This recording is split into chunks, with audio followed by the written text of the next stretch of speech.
Welcome everybody who joined today's MIDAS webinar. It's a beautiful sunny day here in Ireland, and maybe in your locations, wherever you are, if you are working from home or perhaps even in the office, you could enjoy some nice days these days. My name is Martin Bosak. I work as a senior engineer at Barry Transportation. Barry Transportation is an independent Irish multidisciplinary consultancy. And today's webinar is a part of MIDAS series, which are aimed at practical aspects of bridge design and modeling. So today we will talk about steel composite ladder deck bridge design. And we will talk mostly about general design and some key model considerations. Here is the overview of our today's webinar, the presentation.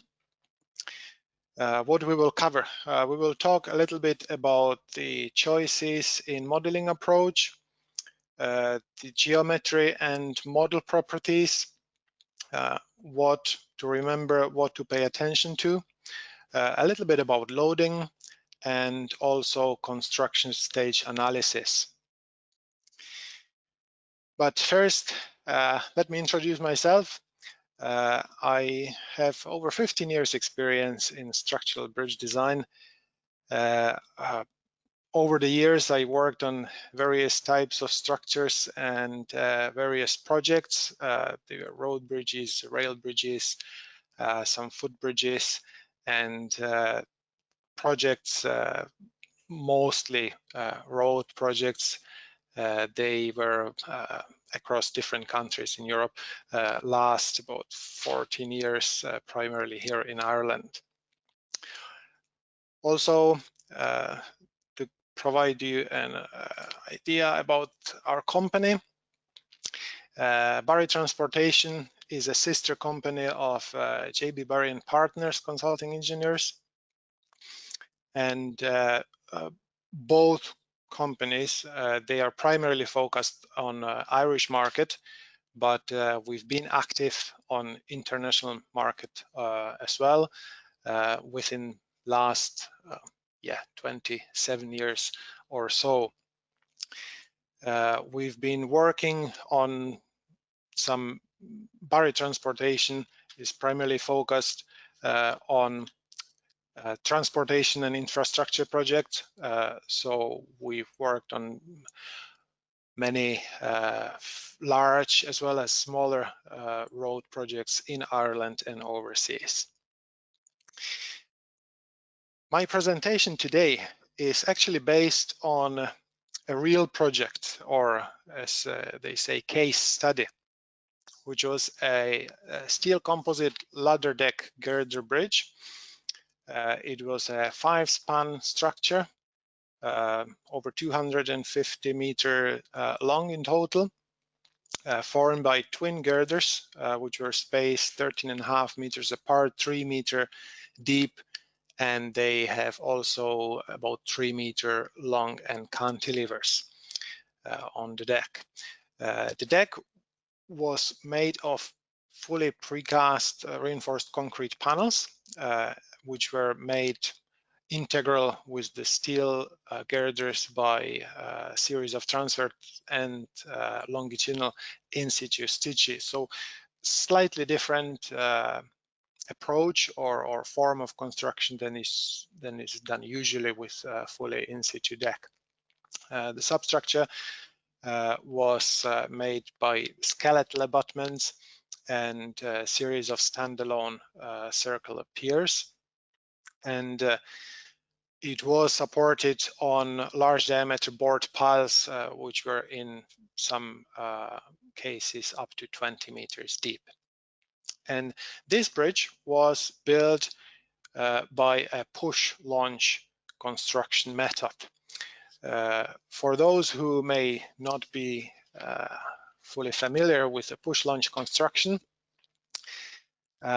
This construction method is based on the steelwork assembly behind the abutment, where the steelwork is assembled into longer sections.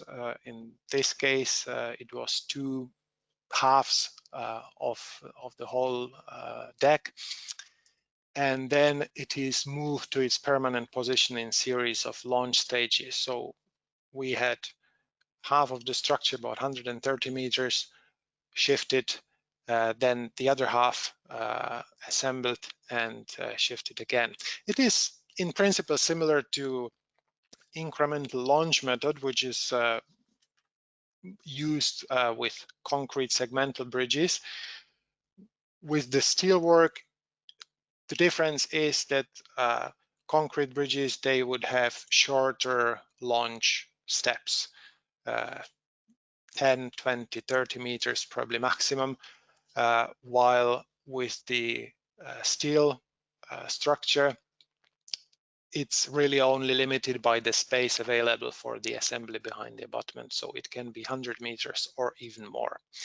And the structure, although the method is called push launch construction, the structure may be either pushed using self-propelled modular transporters, which carry the structure from the assembly area, or it may be actually pulled by a system of cables and hydraulic jacks. To provide you a better idea of how the actual construction method looks like, there's a short video which time-lapse video actually, which illustrates it.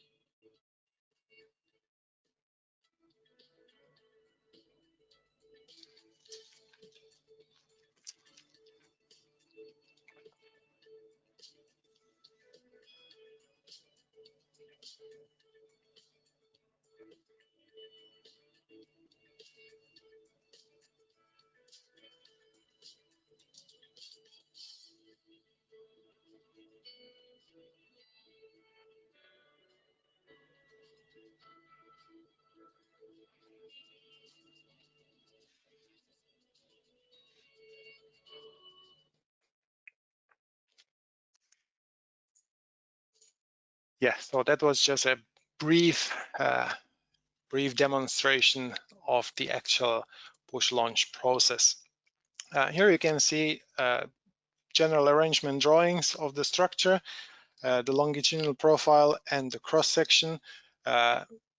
Please note the precast panels of the deck and the in-situ stitches as they can be seen on the cross sections. So that was just a brief introduction. Now let's have a look at the modeling approach of such a structure. When we create model and analyze it, we as designers, we have a number of options. What type or what sort of model or models to create. The first one, and probably the most versatile, would be a frame or a grillage model.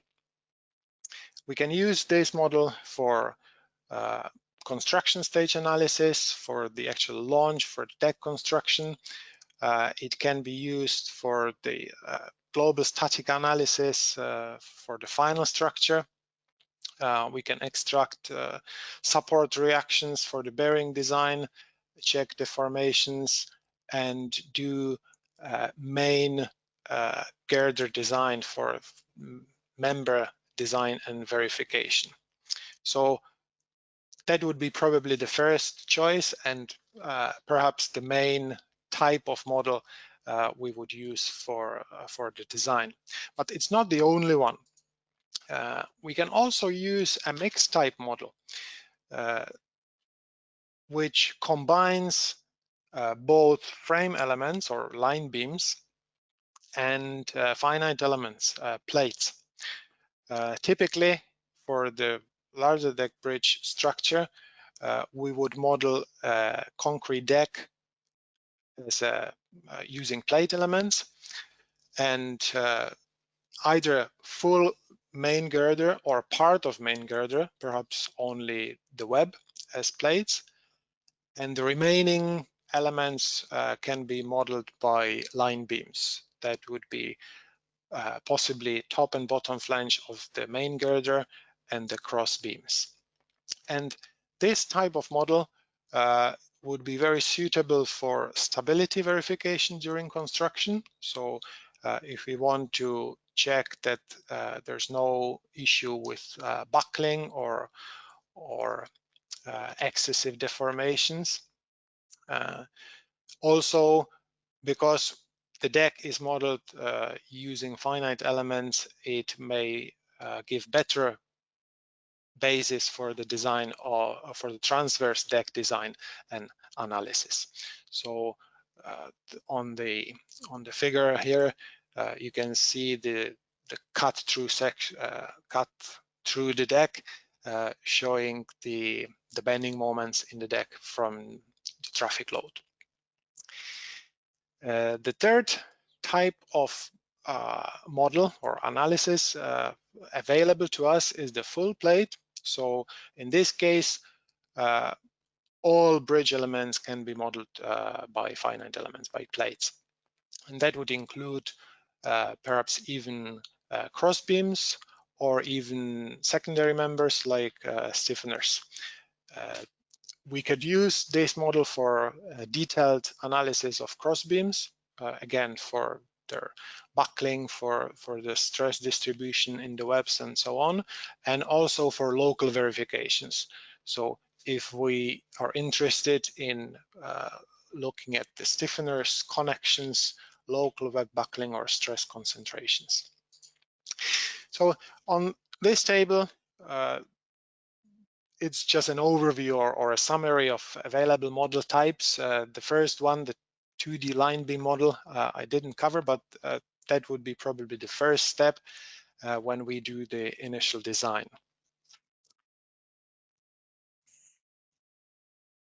Now, when we decided on the modeling approach, and I should say that it doesn't need to be only one type of model. We can combine them. We can use Grillage model as a main model and then complement it with a mixed or full plate model. It doesn't have to be time consuming because, for example, MIDAS has facilities which can rapidly speed up the process of creating the model, no matter whether it's a full plate or a Grillage model. Now we can move on to geometry and model properties. In order to create a model, we need to start with initial design, and we need an idea of basic proportions and sizes of members. So this slide provides just an overview based on the available literature and experience. What would be the initial sizes and geometric proportions for the ladder deck structure? So the main girder spacing has a wide range. On our bridge project, we use 13 meters, which is still less than the maximum. The girder depth, we know that for steel structures, we have the range 1 in 20 to 1 in 25 span to depth ratio. Because with the ladder deck we have only 2 main girders, we want to keep the structural depth towards the lower part of the range, so 1 in 20 or even slightly less. The crossbeam spacing is dependent on the type of formwork or the deck we have. if we have, like in this case, full depth precast panels, the crossbeam spacing could be pushed a little bit farther because these panels can be made longer. Similarly, with the deck cantilever, normally if it's just concrete slab, it should be kept within 2 to 2.5 meter cantilever length. If we need longer cantilever, we would need steel cross beams or steel cantilevers to support the concrete slab. Once we develop the layout and geometry, and we decided to create a grillage model, we need to assign section properties to our grillage. And we would use few main types of sections. For the main girders, it would be a composite section. So the steel, typically I section, plate girder, with a portion of concrete slab on top of it, which is acting compositely after the construction. We would also use just steel sections for cross beams or end cantilevers, although they would technically be a composite structure as well, or composite section. But in the grillage model, when we are interested in the design of the main girders, we may decide to model cross girders just as a steel section. And then we may have or may need to add some dummy members, which would be transverse deck elements to create a proper grillage, edge beams to form the outline of the deck and provide a line for loading of parapets or noise barriers and so on. And also internal longitudinal girders, as shown on that figure 6 in the middle of section, which are outside of the main girder composite section. Why is that so? Well, in the grillage model, it is necessary to take into account effects of shear lag in concrete slab. There are provisions in Eurocode 4 how to calculate the width of the participating concrete slab. For multi-girder steel bridge, that wouldn't be such an issue, because if the girders are spaced 3 to 4 meters, usually the full width of the slab between the girders would participate together with the girder. However, with the steel ladder deck, which has only 2 main girders very far apart, we can't have the middle part of the deck assumed to be working or participating together with the girder. So we need to calculate the participating width of the concrete slab at different locations, and then apply that correct width in the composite section definition. So that's how it is done on the previous slide on that section of the deck. Another aspect which is important and has to be considered in the grillage model, and in fact not just the grillage model, is the effect of cracked concrete. We know that the tensile strength of concrete is much lower than that of steel, and over internal supports where we have large hogging moments, the concrete deck will crack. The cracking will reduce stiffness of the concrete deck, and this the reduced stiffness will affect the distribution of the forces and moments over the structure. So it is recommended that the extent of cracked section of the concrete deck, approximately 15% of the span adjacent to the support, is included in the model. So in the grillage model, we need to adjust section properties of our composite section, either by defining a special separate section just for the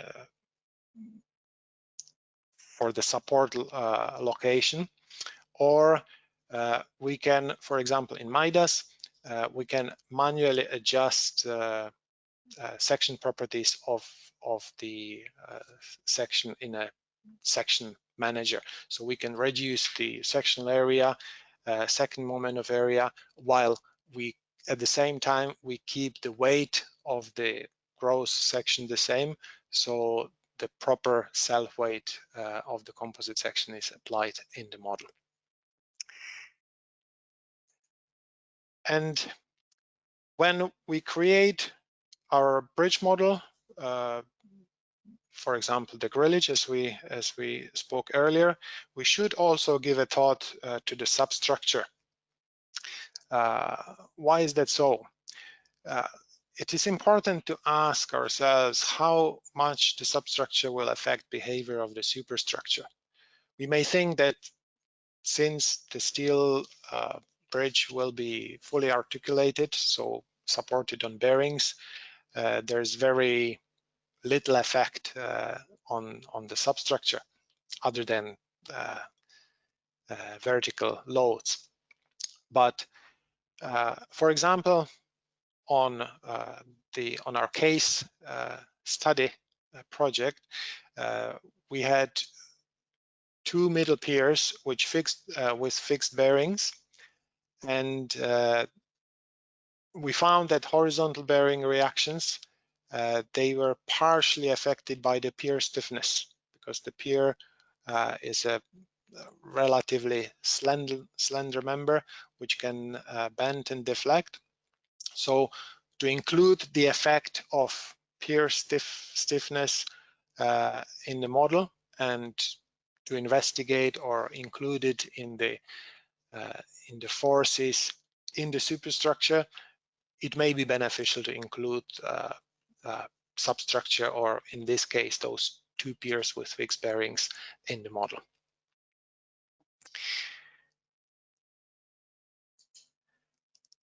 There were some items which need attention in the grillage model.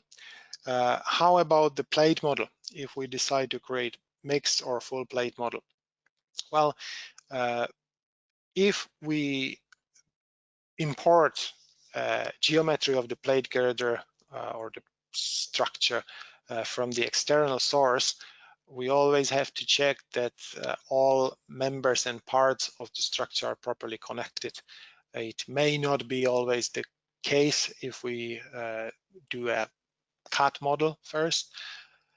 So that is the check which is necessary to do in, for example, in MIDAS. And if there are issues, we can merge nodes, or do some adjustments to make sure that everything is properly connected. For this reason, sometimes it may be more efficient if we create the geometry from scratch, for example, straight in MIDAS. Also, we should pay attention to proper mesh size, or the plate element size, the type of elements we use, three nodes or 4 nodes. Ideally, we want to keep mesh as regular as possible, so 4 nodes, square plates, or the square aspect ratio, not too coarse and also not too dense, to avoid large demand on the hardware. The deck slab is usually created as a separate part of the structure and is connected to the steel girder and cross beams with rigid links.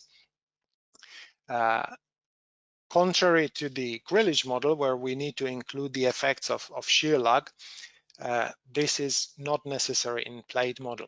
So we don't need to worry about the participating width of the slab, because that's included implicitly within the finite element model, how it works. But we still need to take into account effect of cracked concrete slab over supports. And because we can't adjust section properties here, we have only thicknesses of elements, it can be done by adjusting the material properties of concrete. For example, we can reduce the stiffness of the concrete appropriately over the support, or even using orthotropic material for the deck. So we already discussed modeling approach, model types, and a few important model properties. Now we can move on to the load definition. There are a few main types of loads. Most of you would be familiar with self-weight, permanent loads, temperature, wind, and traffic loading. Still, it is important to realize when and how these loads should be applied to structure, especially with the staged construction, and especially with the fact that self-weight of our main structural elements is usually applied automatically. We need to make sure that the self-weight, or the weight of the elements and parts, appropriate parts of composite section, are applied or activated at proper time, because they would be activated at different times. Initially, we have just the steel girder, and the composite slab is only active at the later stage when the deck is poured and when the concrete hardens. And other loads, even though they are permanent, like pavement, parapets, or barriers, they are only applied on the final composite structure. For example, if we look at the wind load, we have different loading conditions during construction and in service. During construction stages, we can apply reduced value of wind pressure. Eurocode allows to use reduced wind speed because the construction only lasts limited period of time, and the probability of having high wind speed during that limited time is quite low. So we can use reduced wind speed. But because during construction, especially before the deck is finished, we have steel work which is open, the wind load needs to be applied to two main girders. Eurocode says two main girders, because with the ladder deck bridge we have only two girders. It means that we should apply the wind load during the construction to both girders of the ladder deck. On the other hand, in service, we may need to increase the wind speed to take into account the probability of the maximum wind over the lifespan of the structure. But because the deck is in place and it is providing some shielding of the girders, the load is only required to be applied to a single girder. Although some designers, especially with the ladder deck bridges, which have main girders very far apart, for example, 15 or 18 meters, the top of that range, they still may decide that it's safer to apply load to both girders, but strictly speaking, Eurocode requires only a single girder. Although the area exposed to wind is not just the girder, it also provides allowance or need to be increased by the area of parapets, barriers, noise barriers if they are present, and so on. Similarly, with temperature loads, there are two main types of temperature loads, and that's the temperature range, which is dealing with the uniform temperature change of the whole structure, and the differential temperature, basically a gradient within the structure when either top or bottom of the structure is warmer or cooler. There's one simplified approach allowed in the Eurocode, where we can only, for the differential temperature, we can only apply the temperature change to the deck, 10 degrees plus or minus, and that would simulate the deck being warmer or the cooler than the steel girders. In some cases, it may be too conservative, so the Eurocode gives an option to do the proper gradient over the structure, but in most cases, probably it's enough for our main design. And of course, traffic loads, they are relatively complex because for traffic loading, we have different load models, they are arranged in different groups of loads and applied over several lanes on the deck. But still, traffic loading can be to a large degree simplified, or its application is simplified by the software. So for example, in MIDAS, as well as other software packages, you can apply traffic loading automatically. You just define the load models and the notional lanes. But still, we need to understand principles, how the traffic loading is applied, and be able to verify that what the software does is correct. So there are certain decisions we need to make when we define traffic loading. For example, the number of notional lanes as we define them on the deck, it's determined not only by the overall carriageway width, but also by the location and type of median barrier, if it is present. Because if it is a permanent barrier, we may need to adjust number and position of lanes around the barrier rather than to neglect it. And there is good facility in MIDAS, for example, where we can check critical traffic position layouts. So we select the critical element for sagging moment, hogging moment, or shear force, or reaction, and we can check what's the traffic configuration or load configuration which would cause this effect. And we can even convert that specific position of traffic load into a static load case and use it later in the analysis. So this was just a very brief overview of load application. But in the last part of today's presentation, I would like to discuss construction stages. And there are two main parts of construction. We're talking about ladder deck bridge built using a push launch. So the first main part of construction is the push launch itself.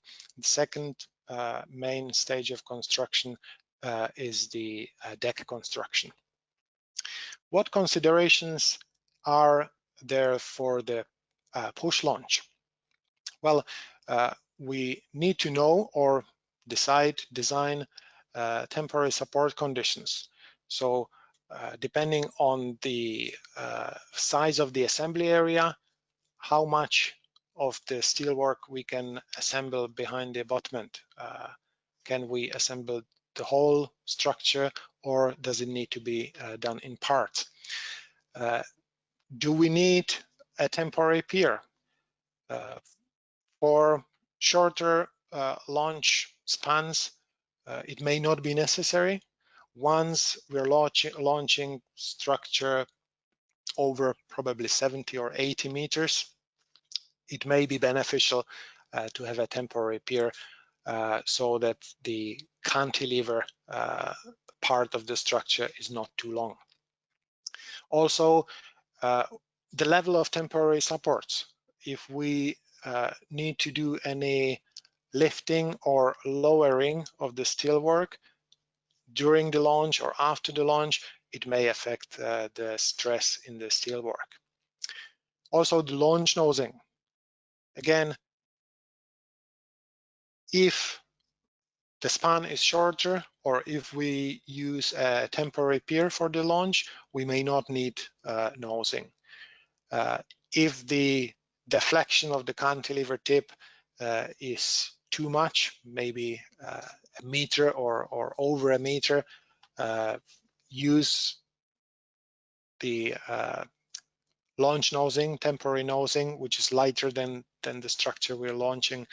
It may reduce that deflection and it may be easier to navigate and align it over the internal supports. Very important part of the launch analysis is the stability of steelwork, both in vertical and horizontal directions. So we want to run buckling analysis during different stages of the launch, check deformations to make sure that not only the stresses in the steelwork are within the allowable range, but also that the deformation makes it possible to launch it.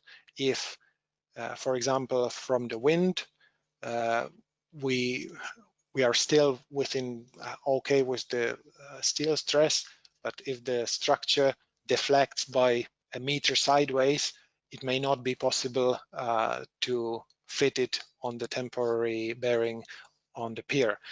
So we may need to design some temporary bracing or make some other measures. Sometimes vibrations may become an issue from the wind or from the certain imperfections of the structure itself or during the launch. So it may be necessary to check natural frequencies during the launch. They vary as the length of cantilever is changing during the launch or as the structure is traveling across internal supports. Also, temporary bearing reactions, they would be they will have to be designed and installed by the launch specialist or launch contractor.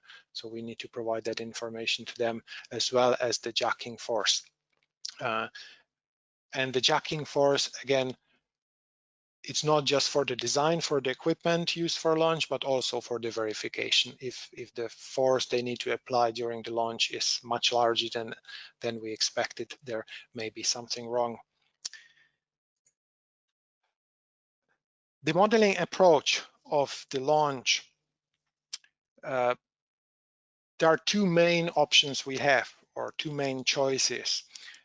We can either automatically generate all the launch stages, so it could be possibly more than 100 steps as the structure is traveling across supports. And for example, in MIDAS, the software will automatically create support conditions for each separate launch step, every 1 to 3 meters or so. Or we may decide rather to define manual launch stages. So look at the critical positions of the structure during the launch, and it could be possibly only 10 different positions. Typically, the longest length of the front cantilever before it reaches the pier or the back cantilever. maximum and minimum reactions at each supports at launch. So, for example, if we create a sketch like the one which is shown on figure 16, that will provide an idea what are possible critical positions, and then we can create those positions manually, either within main model or as a separate model. Also, what needs to be taken into account is the limitation of software. For example, the standard MIDAS license allows only 10 construction stages, so we wouldn't be able to create 100 steps for the launch.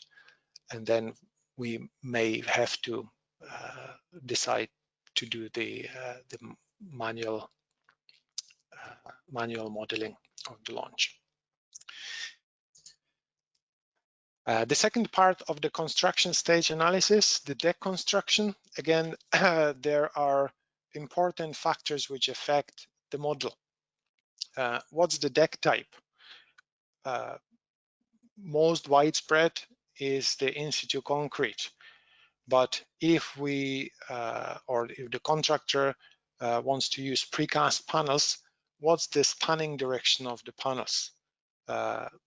With multi-girder bridges, the panels, even the formwork, will span between main girders.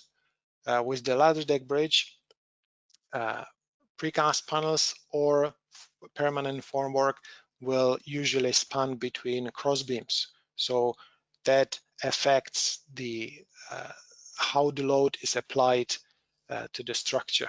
Again, there are ways around it. If we can't or don't want to apply the load directly to cross beams, as is on the figure 17 right, we can use series of dummy longitudinal girders and apply the load to those longitudinal girders. So we have basically series of point loads applied on the cross girder, which is then transferred to the main girder, and it is still providing correct load path for that load. Also, deck pour sequence. Typically, there would be the deck would be poured if it's in situ as an alternating length between span and support sections. So the span section would be poured first and the support afterwards, but also the length of pours. Again, on our structure, because the deck was made of full depth precast panels with in-situ stitches, the deck was built basically span by span. Yeah? So first span, second, third, and fourth, and so on. And because we need to be conscious of the stability, we may need to check the critical loads and run a buckling analysis during the deck pour when the girder itself is carrying all the weight of the either wet concrete or the deck panels which are not connected yet permanently to the girder. So to summarize construction stage analysis, it is an important part of the design, and it has to be said sometimes it may be, or it is a key part of the design of the structure. In order to design safely the structure through all phases of construction, we should run construction stage analysis. It also provides essential information for steel girder design, because for the correct design of the composite girder, we need to combine effects on the bare steel work. So when it's not acting compositely with the concrete deck, and then the composite section, because the stress distribution will be different. So in most cases, we need to run construction stage analysis, and it will also provide information for the geometrical design of the main girder. Example here on this slide shows deflection of the steelwork from its self-weight, and the deflection after all permanent loads are applied, and that serves as a basis for the design of precamber when the girder is fabricated. So I try to highlight just main points because it's not possible to cover everything within 40 or 45 minutes. But main points or steps or decisions we as designers have to make when we model and analyze steel ladder deck bridge. In the second part of the presentation, which will be held next week, next Thursday at the same time, we will look at how to apply these principles when we use MIDAS for modeling. So it will be more a practical training when we model the steel ladder deck structure using MIDAS. So that's all for today's webinar. Thank you for your attention. And we would also like to ask you if after you leave the webinar, if you can fill out the survey. The MIDAS prepared a short survey, so if you can fill out that, it will be helpful in planning maybe other webinars or topics which may be interested to you. So that's all for today's webinar. You're welcome to ask questions you may have using the chat